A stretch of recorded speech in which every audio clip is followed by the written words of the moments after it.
for $10,000. That's not a down payment of $10,000. I mean, all cash. We bought a 3-bedroom townhome for $10,000.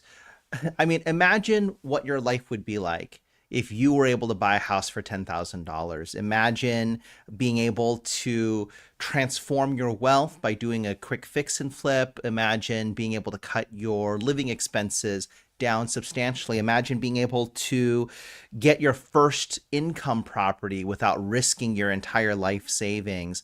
Well, then this video is for you.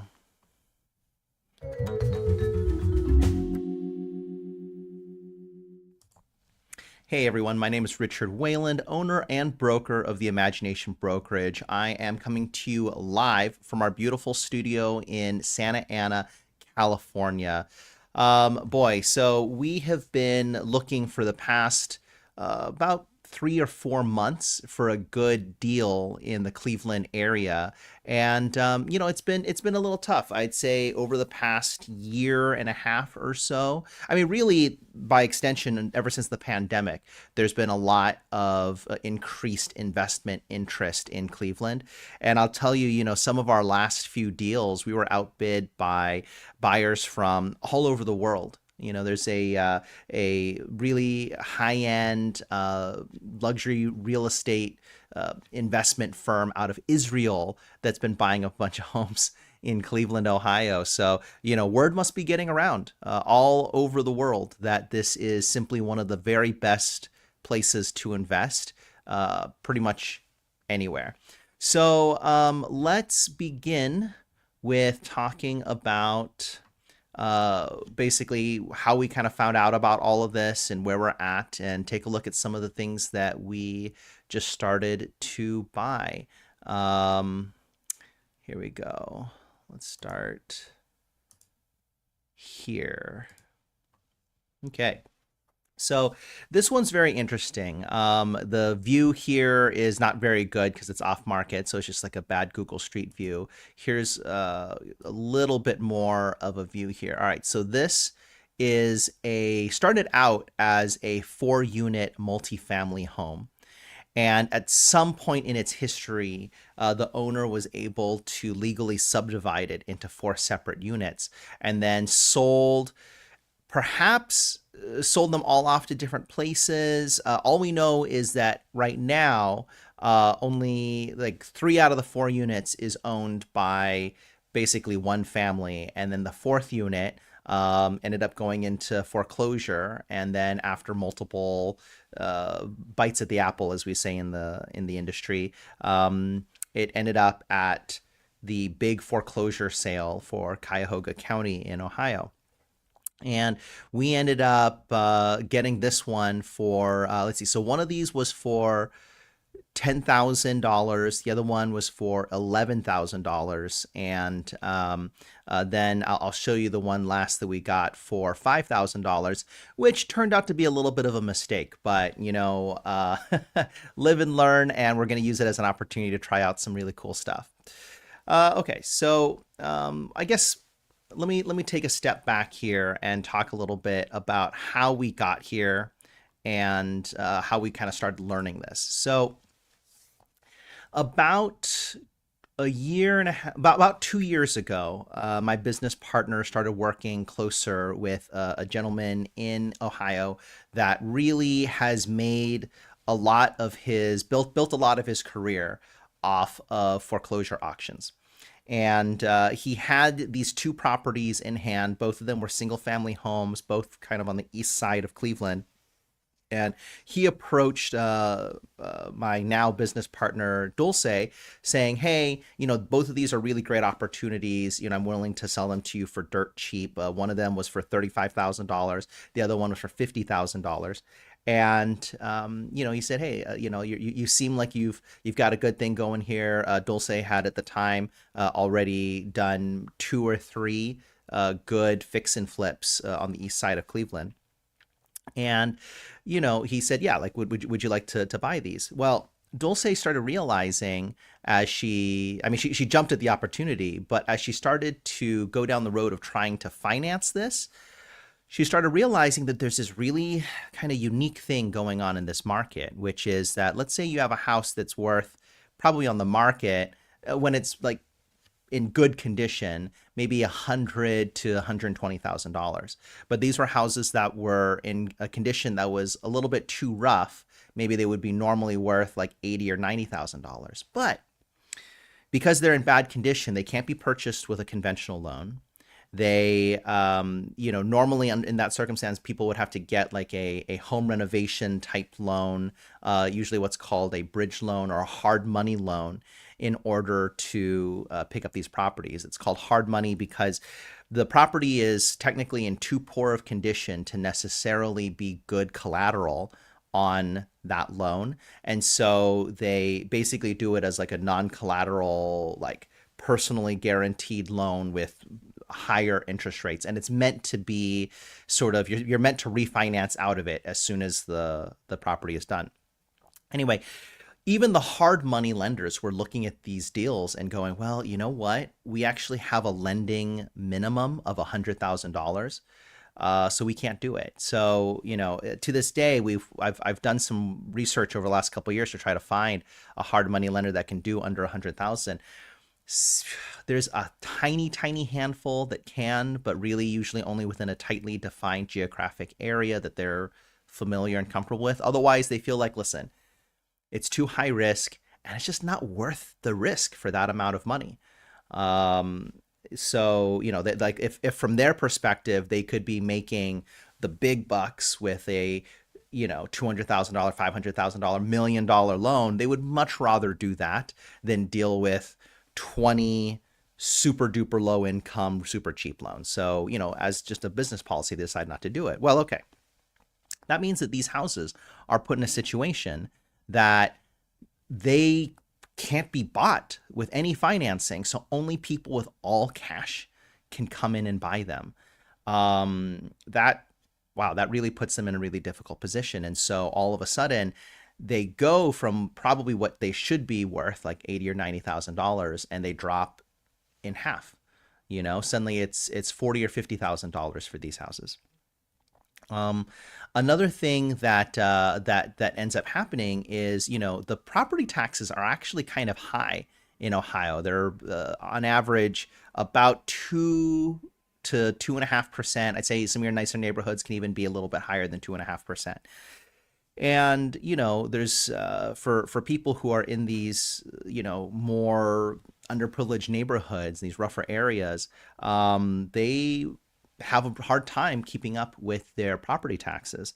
And so, God forbid, they have loans on them that they need to pay off. And so all of a sudden, these houses get underwater really, really fast, and no one can pay for the loans. Nobody can pay for the property taxes. No one can pay for just the regular upkeep of them in general. And it's not worth it to do that. It's not worth it to go in and spend $150,000 to get a $90,000 house out of debt. And so it goes through the foreclosure process. It goes to auction. Nobody buys it. Maybe it gets condemned by the city, or just in some way sort of reclaimed by the state, and it goes back to auction again, and it doesn't happen again. And each time they're lowering what the minimum amount would be for it, until finally it gets to the once a year countywide foreclosure auction that has they have recommended starting bids, but if nobody offers that starting bid, it starts at $100 and just goes up from there. And in general, these houses, we found out now after we did some really incredible, I've talked a few times in this format about some of our awesome fix and flips that we've did this past year. And the guy that sold them to us, he admitted, he said, that house that I sold you for $35,000, believe it or not, I only paid less than $15,000 for that house. What? And so, after pushing and pressing and asking and pushing and pressing, twisting his arm, he finally agreed to share with us all the secrets of how he was able to get these houses. And boy, it has been a really interesting past 3 or 4 weeks, sort of preparing for this auction and doing all of our research. The city and the county, they don't make it easy for you. They just basically they give you a long PDF of just tract numbers and like the price. And so you need to go through and using a different resource, look up all of the track numbers one by one. There's like 400 homes on this list. So you go in and you you look them up one by one and try to decide, even like what they are, which ones are you going to go and try to look at. And then, once you've kind of like eliminated a bunch of the ones that aren't good and stuff like that, because like a lot of them, some of these homes, maybe they were in such rough condition that they actually got demolished. And so, and you wouldn't even know until you get out there and look at it that it's been leveled to the ground. Well, all of a sudden that's worth, a lot less money. In Ohio, it's very different from California. In California, even if you level a house to the ground, the land it's sitting on is still probably worth $500,000 to $1 million, even in a nice neighborhood. In Ohio, it could be worth $5,000, $10,000 for just vacant land, and so you're really, really cutting it pretty close with some of these. So anyway, so you eliminate off the ones that are like way too rough from their Google. I mean, you have to like then look these things up on Google and like try to like look up the neighborhoods, look up the street views and satellite imagery and things like that. My partner Dulce then she did so much incredible work here. She and our contractor Mike scratched off a bunch of different homes off the list that were in too rough of condition. They narrowed it down to a list of 40 houses. And then they just started driving by all of them. Like, you can't just go and knock on the door. Although Dulce did manage to, she has a particular gift for breaking into abandoned, rundown houses, which sometimes I wish she wouldn't do that. At least not with, at least Mike is always with her. Mike, he's 6 foot tall, big strong guy. People don't give him as much trouble, but I worry about Dulce. And and they just started visiting all these different places, narrowed it down to a smaller list of homes, about a dozen that were ones that they really wanted to specifically pay attention to. And we they won those things in the auction.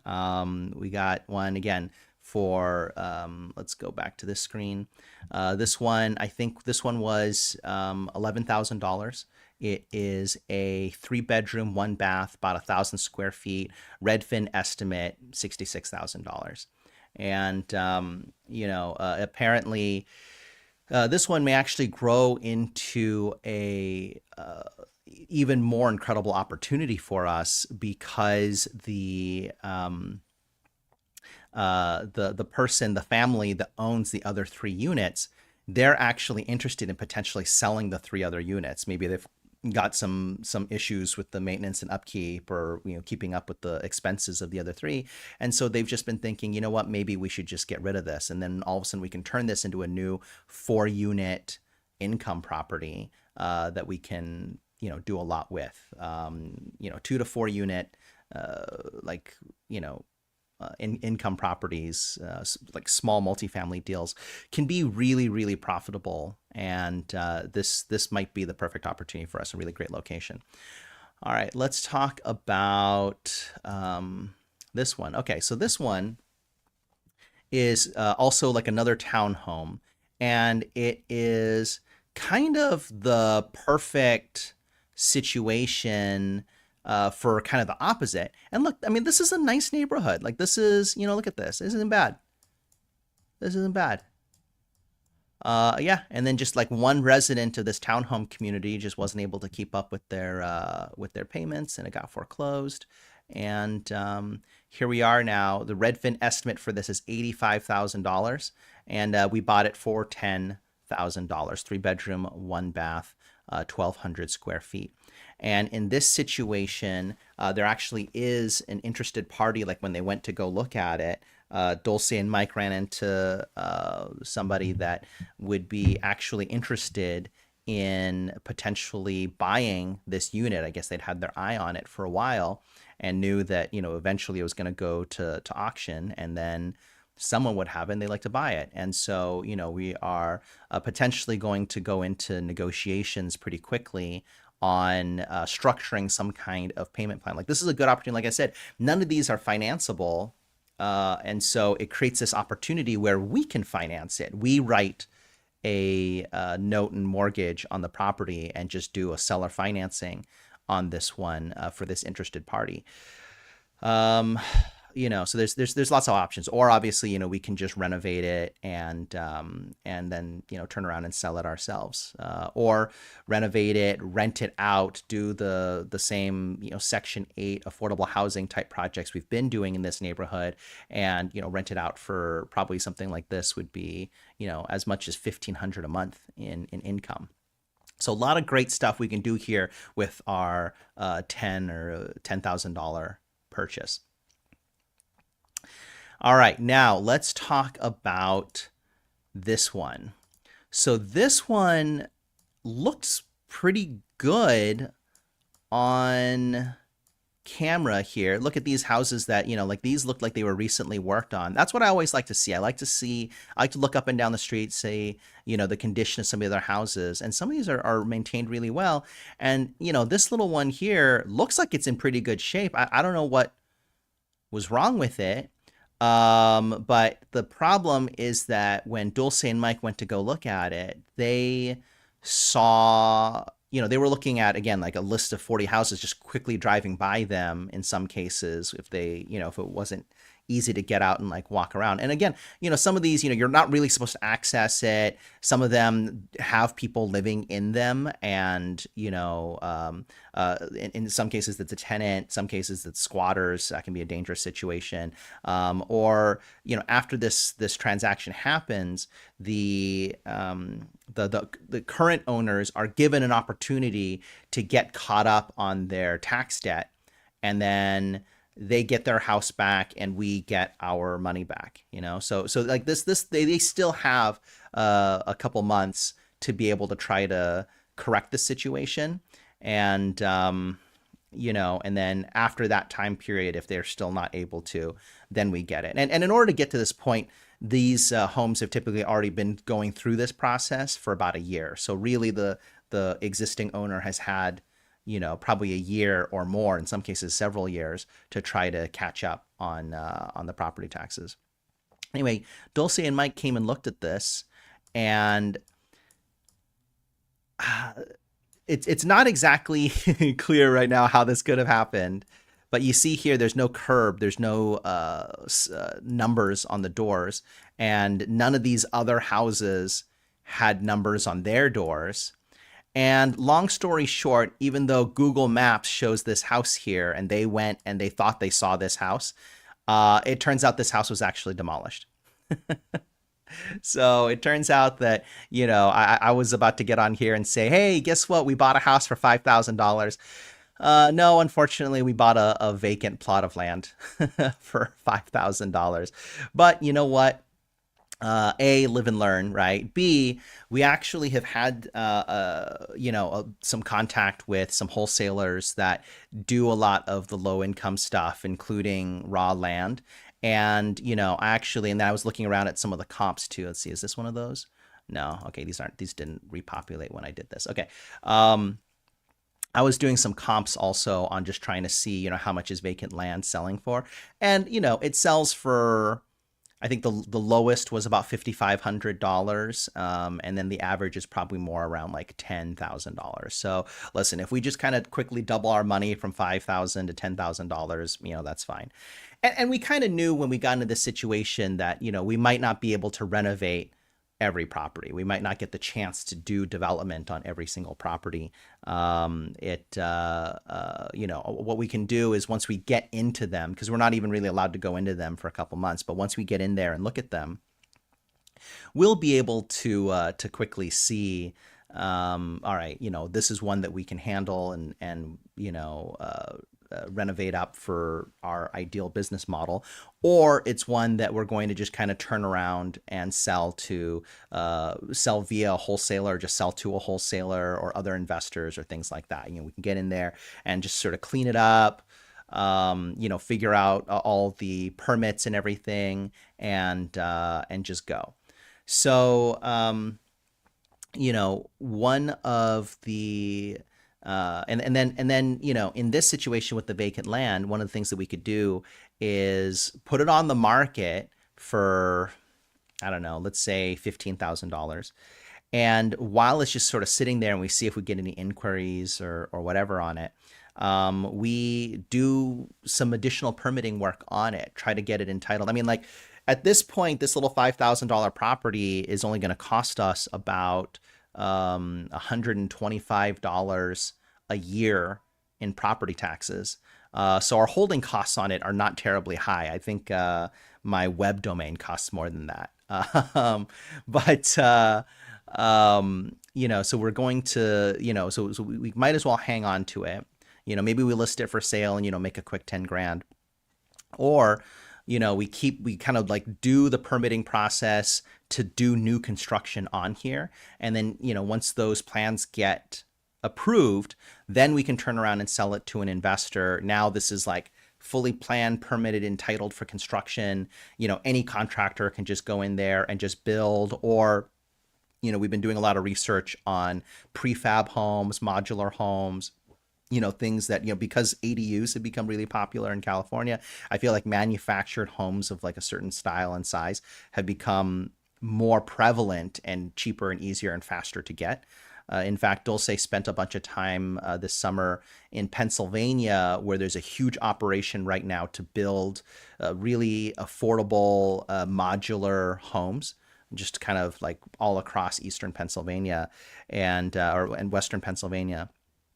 And so she's been really excited about that and asking me about this. And I keep thinking, land development is time consuming and risky. I don't know that we should buy a plot of land just to test this out. Well, guess what? We accidentally bought a plot of land. This is about, I think, 3,500 or 4,000 square feet. It's not even a big piece. Oh, it's 3,185 square feet.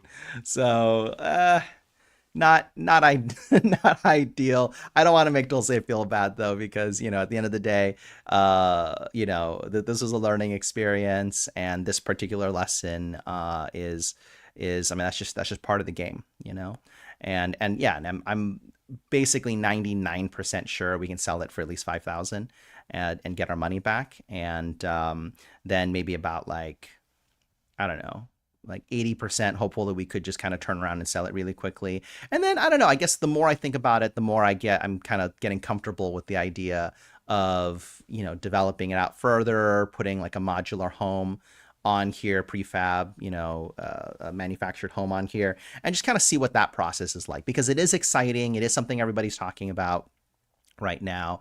And it's just, I don't know, it's sort of a fun excuse to flesh it out a little bit more. All right, so that is our big, exciting journey into foreclosure sales. This is something that, so I've been in this industry now for about 11 years, and I've been curious about foreclosure sales and like land auctions and property auctions in general. But, it's just, it was far enough outside of my area and really the expertise of anybody that I'm close with, that I've never really gotten into it. And in this situation, I don't know, it was something where, because we had somebody with firsthand experience who sold us our first investment opportunities for our new syndication, and who very graciously spent time teaching us more about the process and what to watch out for and everything. This is obviously the perfect opportunity to get in there and learn how to do it. And now we've got an entire year to figure out what to do with these properties, make some money, maybe raise some more money, and then early next September we're going to be back and hopefully buy a lot more out there. So yeah, really really fun, really cool experience, and one that I'll keep checking in with you guys every few weeks on how this particular set of three properties is going. Okay, let's talk about some of the comments. I'm going to give, if anybody is watching this one live, please feel free to post your questions in the chat. This is live streaming right now to both Facebook and to YouTube, and I am able to see the chat up on the list over there. And so, if you have any questions, please feel free to throw them up over there now. In the meantime, I am going to talk about some questions and comments that I've gotten over the past week since my last live presentation. So let's see, what have we got here? Yeah.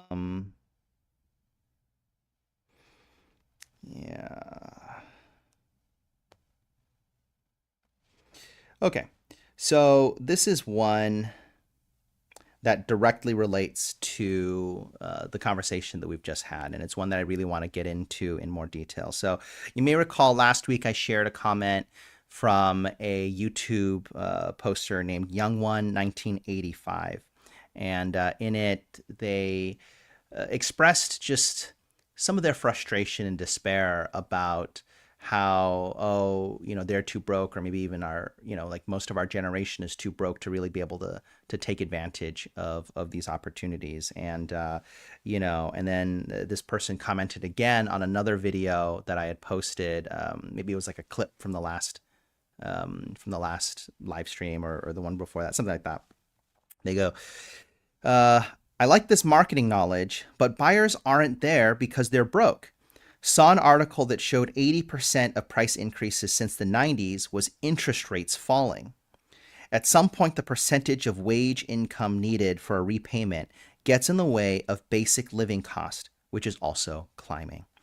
All right, young one, thank you so much for the comment. And I guess, one of the reasons why I started investing in Ohio in the first place was because of the frustration, despair I was feeling from my peers here in California. Like I have friends that have saved up hundreds of thousands of dollars and still can't afford anything near where they, currently have maybe kids that go to school, or near their jobs or things like that. And, it was, I don't know, it's something that's just been really nagging at me for a long time. And so, I had this opportunity in 2021 to potentially start investing in real estate myself. And I thought, you know what, it's not enough for me to just get like a really cool vacation home nearby or whatever. I want to take this money that I've got saved up. I want to test it out in an area where I know that my peers can comfortably invest in homes. Some place where I think the parameters that I initially had was the median value of the homes should be between $100,000 to $200,000. I mean, ideally closer to $100,000 for the investment opportunities that we'd be doing. I wanted a situation where rental income was very strong. Cap rates were at least, maybe around like 8 to 10%.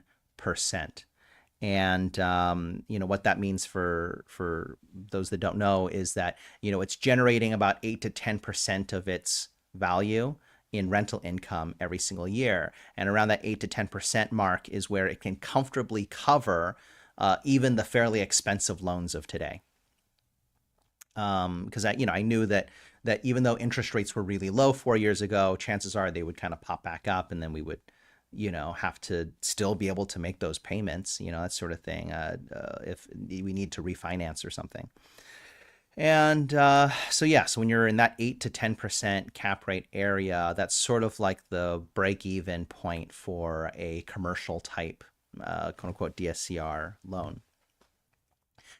I am very pleased to say that I feel like I found the perfect place to invest. At least for my peers, at least for the income level of myself and the people that I spend a lot of time with.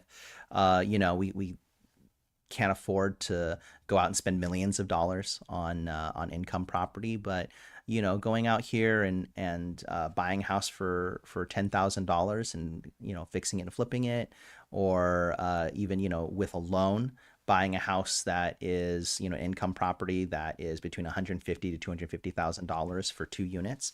I mean, that's really really doable and accessible. I think actually for most Americans.